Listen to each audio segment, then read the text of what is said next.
Well, after nearly a month break, we are back here for the Coors Light CSU Basketball Coaches Show. We're live at the Beach House Grill. It's our home away from home here when you talk CSU sports. And welcome, everybody. Brian Roth with you. We're going to talk a lot of Rams basketball coming up over the next hour. We'll open up, as we always do, with the first 30 minutes, talking CSU women's hoops with Ram head coach Kristen Holt. And then in the second hour of the show, we'll bring in Tim Miles and talk some CSU men's basketball during the back half of the program. Kristen, welcome. Thanks for coming out on this frigid Monday evening. It is cold, isn't it? Yeah, we got to get you up here. Bob Greenfield, our engineer, is running all over the place here. And well, it's hard to have a coach's show without comments from the coaches. I can translate. I told him you could do it all by yourself tonight. Yeah, yeah. I just don't. That might be a reality. I don't get paid enough to do this thing by myself. I think you could. I think you could do it. Well, we could do it. There'd be about one person listening, two people listening out there. They'd be my mom and dad. Well, you wouldn't have a lot to talk about based on our Wyoming game, so that would be tough. The Colorado State women only played one game last week, as did the men.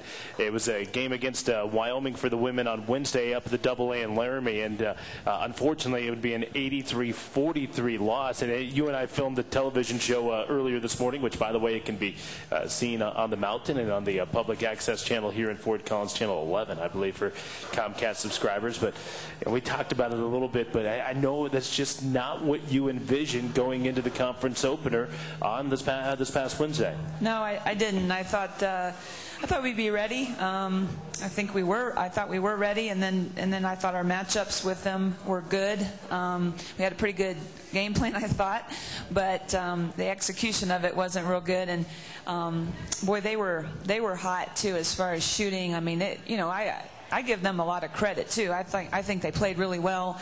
They are only playing about 8 players at the most, and they've just got some really good players that can put the ball in the basket, and they just deflated us a little bit, and then we just didn't have a whole lot of fight to us that night, and it resulted in a 40-point loss. Yeah, they come out, and I believe they hit their first 4 shots from beyond the arc, and when a team comes out and does that to you, it puts you on your heels a little bit, doesn't it? Yeah, it does, but I think our kids have to understand that's just the way the game goes, and sometimes a team you'll play good defense and they'll make shots, and you've just got to play through that. And it's just been some things that we hadn't practiced in a long time. We've been on the Christmas break, and then we had a hard time getting back to get together after Christmas. We all met in Atlanta, but it was just, I missed the 26th, and then Shatilla didn't practice at all, and then she played in the Western Carolina. I mean, it was just, we just had not really got back to fundamental practices, and not that that's an excuse, but we really just haven't worked on some things that have kind of slipped, and our defense really looked pretty poor. Yeah, that's one thing that fans may or may not understand, that when you do get around the holidays and you're playing a bunch of games in succession like that, when you don't have time to get on the practice floor, fans sometimes think, well, no big deal, you're playing, you're still involved in the game of basketball. But it's different than when you can get 2 or 3 days where you can practice and not even scout other teams, where you can just work on yourselves. I mean, it's something I learned. I scheduled the games that way because I knew we were going to have Kelly. And then I wanted to play quite a few games and give her a lot of experience before we jumped into conference.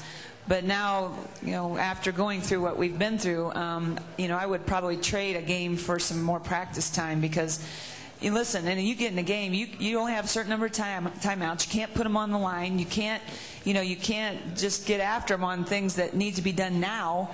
And I really like that that venue. When you say put them on the line, that means in practice they go to the baseline and it's time to start running? That's right. I hate that term. At least I did as a player. All right, everybody on the line. It's like, oh, you got to be kidding me. All right, we'll have more with the coach Kristen Holt as we continue to talk women's basketball. See, Coors Light CSU Basketball Coaches Show here tonight from Fort Collins. From Delegate Sports and the Colorado State Sports Network. Welcome back to the Beach House Grill here in Old Town Fort Collins. Another edition of the Coors Light CSU Basketball Coaches Show. We're talking Colorado State women's basketball here in this first segment with head coach Kristen Holt. Again, the Rams dropped that game up in Wyoming here this past weekend. Poudre Valley Health System is proud to be the exclusive healthcare sponsor of Ram Athletics, and they're proud to state that when you need medical care, they're here for you. For more information, visit pvhs.org. I don't want to belabor the Wyoming game too much, Kristen, but as a head coach, you walk away from that game. I imagine you're pretty disappointed. You've had a few days of practice since then with the bye week. Was the bye week at a good part of the schedule? I imagine it was. It was. When the schedule came out initially, I thought, gosh, we have a bye week one, after our first game, and you always kind of want that during, in my opinion, during your academic year. I mean, when we start classes and kids are real busy, it's nice to have a little break where they can kind of focus on that. But it came at a really good time considering that game, because we just needed to get in the gym and have that time to kind of look at what we're doing and reevaluate. And we've made some changes and just in our schemes and things that we're doing offensively, and you come to a reality of what do you have out on the floor. And to be honest, I didn't know what I would have in Kelly or Sam heading into the year, and so we've made some changes, and I think they're going to be good things that give our kids hope and something to kind of hang their hat on too. Yeah, I know you told me last week, you said, I'm going to use the bye week to go recruiting, and I asked you this morning how was recruiting, and I didn't leave. No. You didn't leave because you wanted to be with the kids at practice after what happened Wednesday. Yeah, I sent Taylor and Dick, and they went recruiting, and then I just stayed back, and we spent some time on Friday, and I gave them Thursday off. Friday we hit it again, and then Saturday we were kind of full go, and we're kind of dealing with some injuries right now, and just kind of, you, as a coach, you see a lot of things that need to be fixed. But with some of our players, rest right now is really important because they just have some nagging injuries. Yeah. Talk a little bit about those injuries. Sam Martin, a little bit banged up, but she still has been able to practice a little bit. But Kelly Hartig, and again, Kelly, the transfer from Virginia, wasn't able to play until December 20th this year. She's on crutches. Yeah, she is. She has a knee injury. She suffered a couple days ago in practice. We're not sure how long she's going to be out, but she will not be available for the New Mexico game. And Sam, she's a warrior, and she's going to fight, and she oftentimes won't let you know how she feels, but really she's not at full strength right now. We've just had some little things here and there. Zoe's in a boot, and she'll be in that for a couple more weeks. Sarah Hemmings was out today with some flu, and so those are things that we have a little more than normal, but that's just something as a coach you just have to adjust and deal with. And our kids played really well in practice today, and we're very upbeat. How was Kelly Hartig played? Because I know it's tough when you have sat out the length of time she has sat out. She has practiced with you guys over the last year, but it's different than playing in a game. Sometimes it takes a number of games to kind of get back in that Division I basketball mode. Yeah, the 3 games she's played in, I thought every game she was improving. But it's tough when you play 2-3 games and then you have an injury, and now you're back, and now you play again. And she's had that ankle injury that kind of kept her out of the South Dakota game when she was her first game back. She had this ankle injury. She couldn't play very much, and now this knee thing. But hopefully she'll keep a good positive frame of mind and give us something when she's able to come back. One final thought on Wyoming. They're now 11-3 in the season. They beat you guys, and then they went down to the pit, knocked off New Mexico this past weekend. Have they established themselves as the best team in the conference, at least to this point? Well, I think they're good, but I think if we look at TCU, to me, they've got the leading scorer in the conference. And that's Emily Carter, and then they've got Sverresdatter, and she's very good and very well could be a first-team all-conference player and has been Player of the Year last year. So I would give the nod to a TCU, and I think San Diego State, even though they're 0-2 right now, they're just up and down all the time, and I just think they're going to end up being at the top somewhere. Yeah, I want to talk to you about San Diego State and the rest of that conference as we continue along here on a Monday night. Glad to have you with us from the Beach House Grill here in Old Town Fort Collins. We'll be back after this from Delegate Sports, Colorado State Sports Network. A couple more segments left here tonight. Talk women's basketball from the Beach House Grill in Old Town, Fort Collins. Coors Light CSU Basketball Coaches Show. Frontier is your lift ticket to over 50 top ski resorts across the country. Check out our new daily service from Denver to Steamboat. Find mountains of ski deals for your perfect winter getaway at FrontierAirlines.com. Brian Roth with you, and the head coach of the Colorado State women's basketball team, Kristen Holt. And one more thought in that Wyoming game. I was looking at the box score, only 7 shots for Kim Mestog. She's your leading scorer, 17 points a game. I know it's usually ideal to get her up in the 13, 14, 15 field goal attempts per game range. Yeah, she's a player that has to understand that her worth to this team is more than just shooting. And yeah, that's the obvious thing that she does for us, but in order to get herself going, she's got to play defense and hustle. And she just, you know, Kim normally gives a great effort, and I know that she's going to do that again at New Mexico. But I'll tell you, that night at Wyoming, we didn't have really, I couldn't think of a single kid that gave us a great effort, other than maybe Sarah Hemmings, who I thought we got the most out of her, and I thought she was real focused and ready. But other than that, we just weren't too good. Yeah, Sarah Hemmings is kind of like the female version of Adam Nygon on the men's team. Mm-hmm. You just always come to expect a player like that to give you the good effort. Yeah. Yeah, and, for sure. She's been that energy player for you. Well, the Rams are going to try to bounce back. A tough week this week. They have New Mexico at home on Wednesday night, and then they go to Fort Worth to take on TCU, a team that's always good, down at the Daniel Meyer Coliseum, and a team that has won 4 straight. Let's first talk about the Lobos. You get them coming in. It's a New Mexico team, though, that you beat last year here in Fort Collins. The Lobos come in at 6-7 on the year. They're 0-1 in conference. Remember, they lost to Wyoming on Saturday. That's a surprising mark to me. I haven't seen them play, but 6-7, that's not usually where they are coming into conference season. No, and they don't lose at the pit too much, and Wyoming went in there and won that game. Just watching them on film, they've got a talented group of freshmen. I don't think he's played that group that much up to this point, because their averages are not real high as far as points per game. Kilpinski, they've got Best, who's a guard that is kind of actually having to run the point for them because of the graduation of what's her name? Amy Began. Amy Began. I could picture her, and she kills you guys every time you play. I know it. So I'm glad thankfully she's not there. But so they have some veterans that I think. See, he seems to be real frustrated with his upperclassmen, and he's been quoted in the paper as saying that. So we may see a whole different lineup with a bunch of freshmen that we don't have a whole lot of film on. But they're kind of like us. They're kind of trying to find our identity and just kind of get it together. And they have some really good players. So they're a scary team.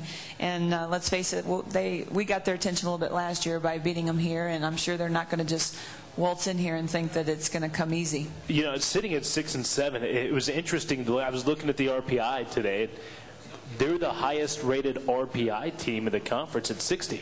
Yeah. Despite the fact that they're 6-7. And I don't understand the RPI, and I think you have to be a Harvard math whiz to be able to understand it. Just give me the number of what it is. It is what it is. I don't care how you got to it. Right. But they're at 60, and that's the tops in your league. Yeah, and I saw them play Oklahoma, and they should have won that game. It went right down to the last second, and OU scored a basket and won the game. So I think, again, you can't quite go by the record completely, because I think they have had a tough schedule. When you scout a team like New Mexico, is it more difficult because they don't have that one key player, perhaps? When teams play Colorado State, I imagine number one of their scouting report is stop Kim Mestog when they scout you guys.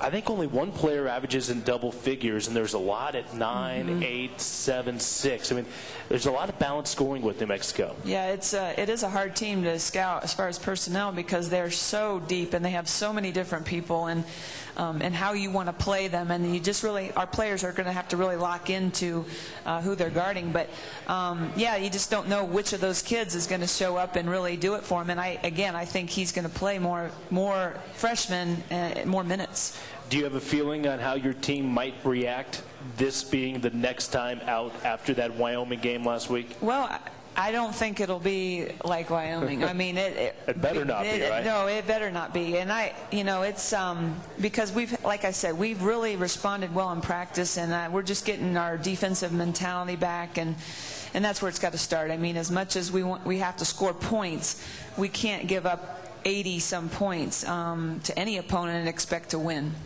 The Rams will get New Mexico Wednesday night, Moby Arena at 7 p.m. And then they go on the road to TCU on Saturday. We'll talk about the Frogs when we come back. You're listening to the Coors Light CSU Basketball Coaches Show. We're live tonight from the Beach House Grill. From Elegant Sports, it's the Colorado State Sports Network.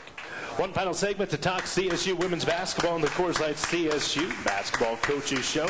Beach House Grill here in Fort Collins tonight. Along with Kristen Holt, I'm Brian Roth. Tim Miles is in the house. We'll talk men's hoops here coming up in a moment. But the CSU women, again, they get New Mexico at home on Wednesday night and then go on the road to take on TCU. TCU at 10-6 overall. They're off to a 2-0 starting conference play. We mentioned earlier they have won 4 straight. And despite that 10-6 mark, you do believe that this still is kind of the team to beat this year.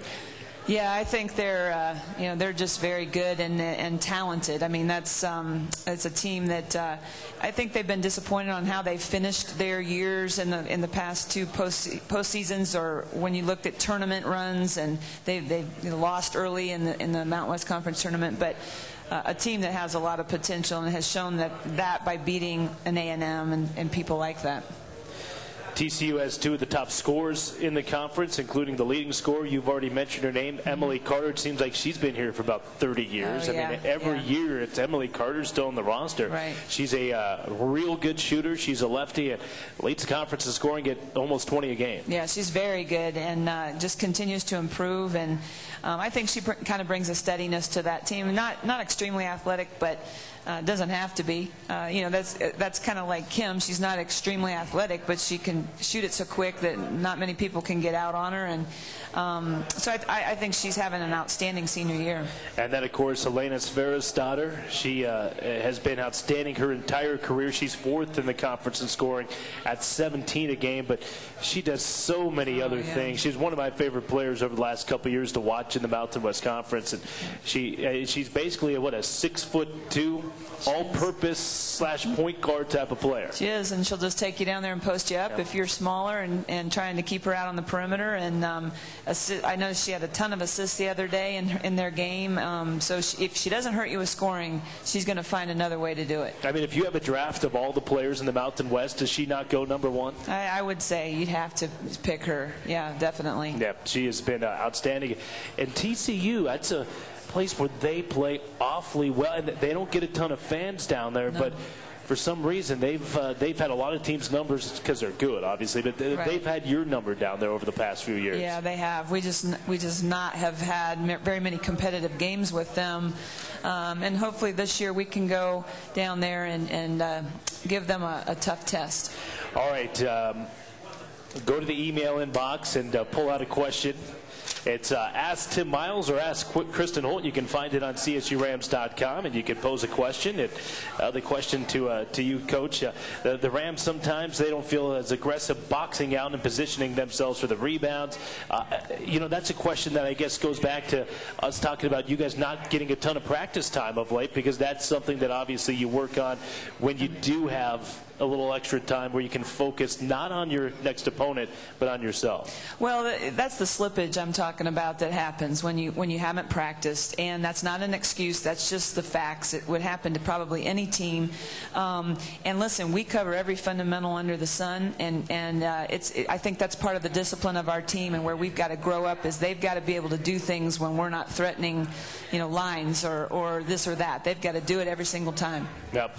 Rebounding will be key coming up this week. How about one more key or two to a couple of Rams wins this week? Well, I don't mean to be general, but I think our defensive intensity has got to be there, and if we bring that, it will affect our offense, and hopefully we'll see a different Ram team on Wednesday. That's right. Best of luck, Kristen. Thank you. That's Kristen Holt, CSU women's basketball coach, as her Rams will get New Mexico coming up on Wednesday at Moby Arena. Tip-off at 7, so make sure you come out and support the Rams. We'll talk men's hoops with Tim Miles. Comes up next from Elegant Sports and the Colorado State Sports Network.